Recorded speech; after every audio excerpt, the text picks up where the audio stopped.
صبح کو قرآن پڑھا کرو، کیونکہ صبح کے وقت قرآن کا پڑھنا فرشتوں کی حاضری کا موقع ہوتا ہے۔ اور بعض حصہ شب میں بیدار ہوا کرو اور تہجد کی نماز پڑھا کرو، یہ شب خیزی تمہارے لیے ایک اضافی عمل ہے۔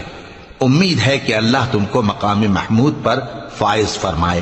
اور کہو کہ اے پروردگار، مجھے مدینے میں اچھی طرح داخل کیجو اور مکے سے اچھی طرح نکالیو، اور اپنے ہاں سے زور و قوت کو میرا مددگار بنائیو، اور کہہ دو کہ حق آ گیا اور باطل نابود ہو گیا، بے شک باطل نابود ہونے والا ہے۔